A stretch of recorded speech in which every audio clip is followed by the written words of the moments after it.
ശ്രീതുവും അർജുനും കളിക്കുന്നത് ഗെയിമാണോ അതോ നാടകമാണോ? ഇവരുടെ രണ്ടുപേരുടെയും കോംബോ ഹിറ്റാണ് എന്നുള്ള കാര്യം അവർക്കറിയാം. ഇതിനെ പുറത്ത് കൊടുക്കാൻ വേണ്ടിയിട്ടാണോ ഇവർ കൂടുതലും അടുത്ത് നിൽക്കുന്നത്, അതോ ഇവരുടെ റിയൽ ഫ്രണ്ട്ഷിപ്പാണോ, അല്ലെങ്കിൽ അതിന് മുകളിലായിട്ട് എന്തെങ്കിലും ഉണ്ടോ?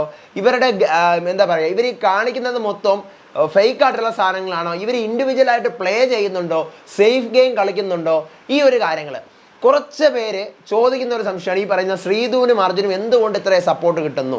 അവർ ക്യൂട്ട്നെസ് വാരി പതറുന്നത് കൊണ്ടാണോ, അല്ലെങ്കിൽ അവരുടെ കോംബോ ഭയങ്കര ഹിറ്റ് ആവുന്നത് കൊണ്ടാണോ എന്നൊക്കെ. അപ്പോൾ ഒരു ഇൻസ്റ്റഗ്രാം പേജ് എന്നെ മെൻഷൻ അടിച്ച് കുറേ കാര്യങ്ങൾ ഈ പറയുന്ന ശ്രീധുവിനെ അർജുനെയും കുറിച്ച് ഘോര പ്രസംഗിക്കുന്നുണ്ട്. അത് നമുക്കൊന്ന് ചർച്ച ചെയ്ത് എനിക്ക് അതിനോടുള്ള പറയാനുള്ള ഒപ്പീനിയൻ ഞാൻ പറയാം. Okay, welcome back to Ansif Moonlight Media. I am Ansif. Video ആദ്യം കാണുന്ന നമ്മുടെ ചാനൽ സബ്സ്ക്രൈബ് ചെയ്യണം, ലൈക്ക് ചെയ്യണം, ഷെയർ ചെയ്യണം, കമൻറ്റ് എന്തായാലും ചെയ്യണം. അപ്പോൾ ആദ്യം തന്നെ ഞാൻ ആ സ്റ്റോറി എന്താണെന്ന് വായിക്കാം. ഫൈനലായപ്പോൾ അർജുൻ ശ്രീധു സേഫ് ഗെയിമേഴ്സ് ആണെന്ന് പറഞ്ഞ് ഒരു കൂട്ടം ഇൻഫ്ലുവൻസേഴ്സ് PR ടീമിൻ്റെ കയ്യിൽ നിന്ന് നല്ല ക്യാഷ് വാങ്ങി ഇറങ്ങിയിട്ടുണ്ട്. ഇവരാരും ലൈവ് ഒന്നും കാണാതെയാണ് വന്ന് കുരയ്ക്കുന്നതെന്നും മനസ്സിലായി. ആ വീട്ടിൽ സ്ക്രീൻ സ്പേസ് അത്യാവശ്യമുള്ള ഒരു 6 പേരുണ്ടാവും. അതിലെ 2 പേർ തന്നെയാണ് ശ്രീധു, അർജുൻ. മെജോറിറ്റി ആളുകൾ അവരെ കാണാൻ തന്നെയാണ് ബിഗ് ബോസ് ലൈവ് രാത്രി 3 മണി വരെ ഇരുന്ന് കാണുന്നത് തന്നെ. പിന്നെ അവർ അവരുടെ രീതിയിൽ ഗെയിം കളിക്കുന്നുണ്ട്. കുറച്ച് നാൾ മുന്നേ അവരൊന്ന് സൈഡായിരുന്നു, ബട്ട് ഇപ്പോൾ അവരും നല്ല ആക്റ്റീവ് തന്നെയാണ്. ഗെയിം, ടാസ്ക്, എൻ്റർടൈൻമെൻറ്റ് എല്ലാം ചെയ്യുന്നുണ്ട്. പിന്നെ ആ വീട്ടിൽ ആർക്കും ഇല്ലാത്ത ഒരു സാധനം അവർക്കുണ്ട്. മലയാളത്തിൽ നിലവാരം എന്ന് പറയും. അത് ഉള്ളത് കൊണ്ട് അവർ വെറുതെ കിടന്ന് ഷൗട്ട് ചെയ്ത് നടക്കാറില്ല. അവരുടെ അടുത്തേക്ക് ആരെങ്കിലും ചൊറിയാൻ വന്നാലേ അവർക്കും കയറി മാന്താൻ പറ്റൂ. ആരും പോവാത്തത് അവരുടെ പ്രശ്നമല്ല. മറ്റുള്ളവരെ പോലെയല്ല അവർ. ജെനുവിനായിട്ടാണ് അവിടെ നിൽക്കുന്നത്. അതുകൊണ്ട് ആവശ്യമില്ലാത്ത വള്ളികളൊന്നും അവർ പിടിക്കില്ല. പിന്നെ അവർ ടാസ്ക് അടിപൊളിയായി ചെയ്യുന്നതൊന്നും ഇൻഫ്ലുവൻസേഴ്സ്മാരുടെ കണ്ണിൽ കാണുന്നില്ലേ? അത് പിന്നെ പറയണ്ടല്ലോ. PR ചെയ്യുന്നവർ പറയുന്നത് പോലെയല്ലേ അവരും കേൾക്കുന്നത്. എന്തായാലും ഇൻഫ്ലുവൻസേഴ്സ്മാർ അധികം കഷ്ടപ്പെടണ്ട. അർജുൻ, ശ്രീധു എന്തായാലും ടോപ്പ് 5 ഉണ്ടാകും, എത്തിച്ചിരിക്കും. അല്ലെങ്കിൽ പിന്നെ ഞങ്ങൾ ഫാൻസ് ആണെന്ന് പറഞ്ഞ് നടക്കേണ്ട ആവശ്യം ഇല്ലല്ലോ. വേറെ കോമഡി എന്താണെന്ന് വെച്ചാൽ ഇവരുടെ കണ്ണിൽ ആകെ സേഫ് ഗെയിമേഴ്സ് ആയിട്ട് അർജുനെയും ശ്രീധുവിനെയും മാത്രമേ കാണാറുള്ളൂ. ശരിക്കുമുള്ള സേഫ് ഗെയിമേഴ്സിനെ ഇവരുടെ കണ്ണിൽ കാണുന്നില്ല. അർജുൻ, ശ്രീധു ഒന്ന് എടുത്തു പറയാനുള്ള കാരണം അവരുടെ സപ്പോർട്ട് കണ്ട് പേടിച്ച് തന്നെയാണ്, അല്ലാണ്ട് എന്തിനാ? കഷ്ടം കഷ്ടം കഷ്ടം. ഇതാണ് പോസ്റ്റ്. അപ്പോൾ ഈ പോസ്റ്റിനകത്ത് പറയുന്നതെന്ന് വെച്ച് കഴിഞ്ഞാൽ ഈ പറയുന്ന പോലെ അർജുൻ ആയിക്കോട്ടെ ശ്രീധു ആയിക്കോട്ടെ അവരെ സേഫ് ഗെയിമേഴ്സ് എന്ന് വിളിച്ചു. അവരതിനകത്ത് ടാസ്ക് നന്നായിട്ട് ചെയ്യുന്നുണ്ട്. അവരെ ആരെങ്കിലും ചൊറിയാൻ വന്നാൽ മാത്രമേ അവർ മാന്താറുള്ളൂ. അപ്പോൾ അതിനെയാണ് നിലവാരം എന്ന് പറയുന്നത് എന്നൊക്കെയാണ് പറയുന്നത്. അപ്പോൾ ആക്ച്വലി സത്യം പറഞ്ഞാൽ ഇത് എന്നെ മെൻഷൻ ചെയ്തിരിക്കുകയാണ്. ആരൊക്കെ ഇതിനകത്ത് മെൻഷൻ ചെയ്തിട്ടുണ്ടെന്ന് എനിക്ക് അറിഞ്ഞില്ല. എന്നെ മെൻഷൻ ചെയ്തിരിക്കുന്നതുകൊണ്ട് എൻ്റെ ഒരു ഒപ്പീനിയനിൽ ഞാൻ പറയുന്നത്, ഞാൻ എല്ലാ പ്ലെയേഴ്സിനെയും എടുത്തെടുത്ത് കാര്യങ്ങൾ ഞാൻ പറയുന്ന ഒരാളാണ്. ഈ പറഞ്ഞ പോലെ ശ്രീധുവിനെയോ അർജുനെയോ ബുള്ളി ചെയ്യേണ്ടയോ അവർക്ക് എഗെയിൻസ്റ്റ് ആയിട്ട് വീഡിയോ ഇടേണ്ട ഒരു കാര്യം എനിക്കില്ല. ഞാൻ ഒരു വീഡിയോ പോലും ശ്രീധുവിന് എതിരെയോ അർജുനെതിരെയായിട്ട് ഇട്ടിട്ടില്ല. ജസ്റ്റ് ഒന്ന് പറഞ്ഞു പോകുമ്പോൾ സൈഡായിട്ട് അവരുടെ കാര്യം പറയുന്നുള്ളല്ലാതെ ഒരു ഇമ്പോർട്ടൻ്റ് കൊടുക്കാനുള്ള ഒരു റോള് മാത്രം അവർ 2 പേരും ചെയ്തിട്ട് എനിക്ക് തോന്നിയിട്ടില്ല. പിന്നെ ശ്രീധുവിൻ്റെ കേസ് ഞാൻ എടുത്ത് പറയുമ്പോൾ, ശ്രീധുവിന് ടാസ്കിൻ്റെ കേസിൽ വരുമ്പോൾ ഞാൻ പറഞ്ഞിട്ടുണ്ട്, കോൺസെൻട്രേറ്റ് ചെയ്യാൻ പറ്റുന്ന ടാസ്കുകളെല്ലാം ശ്രീധു അടിപൊളിയായിട്ട് ചെയ്യുന്നുണ്ടെന്ന് ഞാൻ പലപ്പോഴും പറഞ്ഞിട്ടുള്ളതാണ്. ഇന്നാളൊരു ബോൾ ബൗൺസ് ചെയ്തിരുന്ന ഒരു ടാസ്ക് ഉണ്ടായിരുന്നു. പിന്നെ മെനിങ്ങാന്ന് കഴിഞ്ഞിട്ടുള്ള ഒരു ബാറ്റ്മാൻ്റെ ടാസ്ക്, അതെല്ലാം ശ്രീധു സൂപ്പറായിട്ട് ചെയ്തു എന്ന് ഞാൻ എൻ്റെ റിവ്യൂവിൽ എടുത്ത് പറഞ്ഞ സാധനമാണ്. കോൺസെൻട്രേറ്റ് ചെയ്ത് കളിക്കുന്ന ഒരു വ്യക്തിയാണ് ശ്രീധു എന്ന് ഞാൻ ഓൾറെഡി പറഞ്ഞിട്ടുള്ളതാണ്. അപ്പോൾ അതൊന്നും കാണാതെ ഈ ഉള്ള PR അന്തംസ്, ആരാണ് PR അന്തംസ് എന്ന് മനസ്സിലാവുന്നുണ്ട്. കാരണം ഈ പറയുന്ന പേജിൻ്റെ പേര്, എന്നെ ഈ മെൻഷൻ അടിച്ചിരിക്കുന്ന ഈ പേജിൻ്റെ പേര് തന്നെ ശ്രീജുൻ എന്ന് പറഞ്ഞുകൊണ്ടാണ്.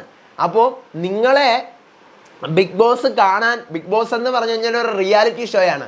അതിനകത്ത് ഗെയിമാണ് കാണേണ്ടത്. ആദ്യം ഇതുപോലെയുള്ള ഫാൻ പേജസ് നിങ്ങൾക്ക് ആർമി ഉണ്ടാക്കാം, മനസ്സിലായില്ലേ? ഓരോ കണ്ടസ്റ്റൻസിൻ്റെ ആർമി ഉണ്ടാക്കാം. 2 പേര് ചേർന്നുള്ള ലവ് കോംബോയിലുള്ള ഒരു പേജും ഉണ്ടാക്കി നിങ്ങൾക്ക് കുറച്ച് സപ്പോർട്ടിന് വേണ്ടി ഇത് ചെയ്തു വെക്കുന്ന നിങ്ങൾക്ക് ബിഗ് ബോസിനെ കുറിച്ച് എന്തറിയാം?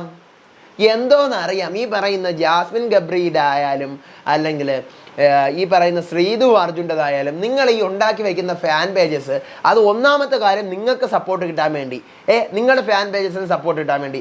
രണ്ടാമത്തെ കാര്യം, ബിഗ് ബോസ് എന്ന് പറഞ്ഞു കഴിഞ്ഞാൽ ബിഗ് ബോസ് എന്താണ് എന്നറിയാന്നുള്ള ഒരാൾക്കാരും അല്ലെങ്കിൽ ബിഗ് ബോസിനെ റിയലായിട്ട് സ്നേഹിക്കുന്ന ഒരാൾക്കാർ ഈ ഫാൻ പേജസ് കപ്പിൾസിൻ്റെ പേരിൽ തുടങ്ങത്തില്ല.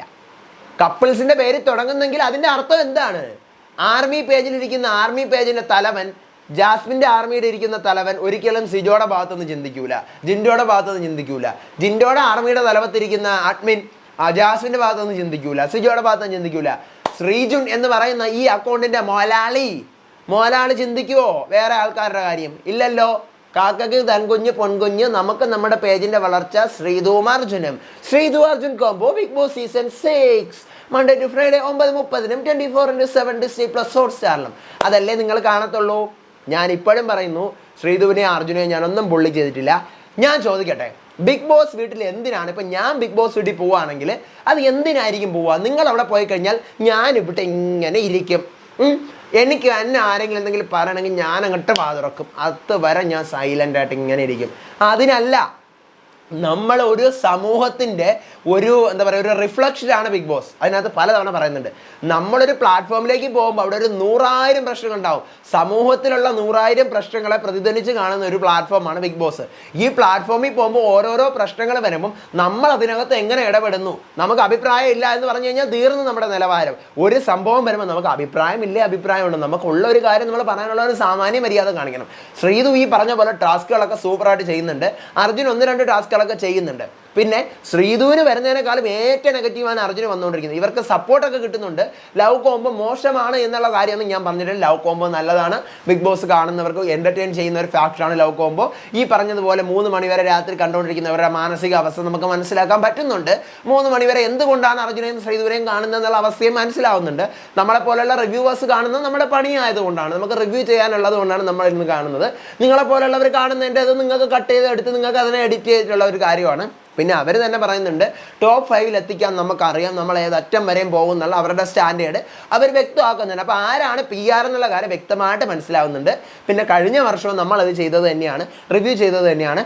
സാഗറും സെറീനയുടെയും നാദിരയുടെയും സാഗറിൻ്റെയും ഒക്കെ സാധനങ്ങളെല്ലാം നമ്മൾ കണ്ടത് തന്നെയാണ്. പിന്നെ ശ്രീധുവിൻ്റെയും അർജുൻ്റെയും ഈ കേസ് പറയുമ്പം എസ്പെഷ്യലി എടുത്തു പറയാനുള്ളൊരു സാധനം, റസ്മിൻ പുറത്തു പോയി വന്നതിന് ശേഷമല്ലേ അർജുൻ്റെയും ശ്രീധുവിൻ്റെയും കോംബോ ഭയങ്കരമായിട്ട് അടുത്തു തുടങ്ങിയത്. എന്തുകൊണ്ടാണ് അങ്ങനെ അടുത്തു തുടങ്ങിയത്? റസ്മിൻ ടോയ്ലറ്റിൽ ടിഷ്യൂ പേപ്പറിൽ ലിപ്സ്റ്റിക്ക് വെച്ച് എഴുതി വെച്ചതിന് ശേഷമാണ് അർജുൻ ശ്രീധു കോംബോ സൂപ്പർ എന്ന് എഴുതി വെച്ചതിന് ശേഷമാണ് ഇവർ ആക്റ്റീവായി തുടങ്ങിയെന്ന് അരിയാഹാരം തിന്നുന്ന ഏത് മനുഷ്യർക്കും അറിയാം. വ്യക്തമായിട്ട് ഈ എപ്പിസോഡുകളിൽ അത് പറഞ്ഞിട്ടുമുണ്ട്. ജിൻഡോ പറഞ്ഞിട്ടുണ്ട്, റസ്മിൻ ആ കാര്യം സമ്മതിക്കുന്നില്ല, പക്ഷേ സമ്മതിച്ച മട്ടാണ് നിൽക്കുന്നത്. ജാസ്മിൻ ഗബ്രി കോംബോ നെഗറ്റീവ് എന്നും ശ്രീധു അർജുൻ കോംബോ പോസിറ്റീവ് എന്നും എഴുതി വെച്ചത് റസ്മിനാണ്. അതിനുശേഷമാണ് ഇവരുടെ കോംബോ വർക്കൗട്ട് ആവുന്നതെന്നറിയാം. അതുവരെ മിണ്ടിയും സംസാരിച്ചു ഇരുന്ന ആൾക്കാർ ഇപ്പം അവരുടെ ഫ്രണ്ട്ഷിപ്പിനെ കുറിച്ച് ഒത്തിരി പേര് വാദോരാതെ അലയ്ക്കുന്നുണ്ട്. എനിക്ക് അവരോടൊക്കെ ആയിട്ട് ചോദിക്കാനുള്ളത്, അർജുൻ കഴിഞ്ഞ ആഴ്ച വെച്ച് എൻ്റെ അടുത്തൊരു ലൈഫ് ലോങ് കമ്മിറ്റ്മെൻ്റ് ഉണ്ട്, വരുന്നോ എന്ന് ശ്രീധുവിൻ്റെ അടുത്ത് വാഷ്റൂമിൻ്റെ അവിടെ ഇരുന്ന് ചോദിക്കുന്ന ഒരു സീനുണ്ട്. ഇതൊന്നും നമ്മൾ പറയുന്നില്ല. നെഗറ്റീവുകൾ പറയണ്ട, ഒള്ളി പോസിറ്റീവ്സ് മാത്രം പറഞ്ഞ് ഒട്ടും സഹിക്കാൻ വയ്യാത്ത കാര്യം ഉണ്ടെങ്കിൽ അത് മാത്രം പറഞ്ഞു പോകാമെന്ന് പറഞ്ഞിരിക്കുമ്പം ഇങ്ങനെ തിരിക്കരുത്. ഇങ്ങനെ തിരിക്കുമ്പോൾ എന്ത് ചെയ്യുന്നറിയാം, നമ്മൾ ഉള്ള കാര്യം നമ്മളങ്ങ് പറയും. ഈ ശ്രീധുവിന് സപ്പോർട്ട് കിട്ടുന്നത് ഈ പറയുന്ന സീരിയലിൻ്റെ ആയിരിക്കാം, അല്ലെങ്കിൽ തമിഴ്നാട്ടിൽ നിന്നായിരിക്കാം, അല്ലെങ്കിൽ ക്യൂട്ട്നെസ് കൊണ്ടായിരിക്കാം, അല്ല ടാസ്ക് കളിക്കുന്നു എന്ന് വിചാരിക്കുന്നുണ്ടെങ്കിൽ അങ്ങനെ ആയിരിക്കാം. ഇപ്പോഴും ഞാനൊരു നെഗറ്റീവും പറയുന്നില്ല. ഈ വീഡിയോയിൽ പോലും ഞാൻ ശ്രീധു മോശമാണെന്നോ അർജുൻ മോശമാണെന്നോ പറയുന്നില്ല. ഇവരെയൊക്കെ ഈ ബിഗ് ബോസിലുള്ള ഓരോ കണ്ടസ്റ്റന്റിനെ മോശമാക്കാൻ നടക്കുന്ന അവരുടെയൊക്കെ സ്വന്തം ഫാൻ പേജസ് തന്നെയാണ്. സ്വന്തം ഫാൻ പേജസ്. ശ്രീധു എന്ന് പറഞ്ഞുകൊണ്ട് ഒരു ഫാൻ പേജ് ഇറങ്ങിയിട്ടുണ്ടെങ്കിൽ അത് സൂപ്പറാവും. അർജുൻ എന്ന് പറഞ്ഞുകൊണ്ട് ഇറങ്ങിക്കഴിഞ്ഞാൽ അത് സൂപ്പറാവും. ശ്രീജുൻ എന്ന് പറഞ്ഞുകൊണ്ട് ഇറങ്ങിക്കഴിഞ്ഞാൽ അത് സൂപ്പർ ആവത്തില്ല. കാരണം നിങ്ങളുടെ ഉദ്ദേശം അപ്പം നിങ്ങൾ വല്ല സിനിമയിൽ പോയി കാണുകേ, വല്ല റൊമാൻറ്റിക് മൂവിയോ ഫ്രണ്ട്ഷിപ്പ് മൂവിയോ പോയി കാണുമോ? ഇത് ബിഗ് ബോസ് ആണ്. പിന്നെ ടാസ്കുകളിൽ പങ്കെടുക്കുന്നുണ്ടല്ലോ, പിന്നെ അവരെങ്ങനെയാണ് സേഫ് ഗെയിമേഴ്സ് ആവുന്നത്? ഞാൻ ചോദിക്കട്ടെ, ടാസ്കുകളിൽ മാത്രം പങ്കെടുത്താലാണോ ബിഗ് ബോസിൻ്റെ പാർട്ടിസിപ്പേഷൻ ഉറപ്പുവരുത്താൻ പറ്റുന്നത്?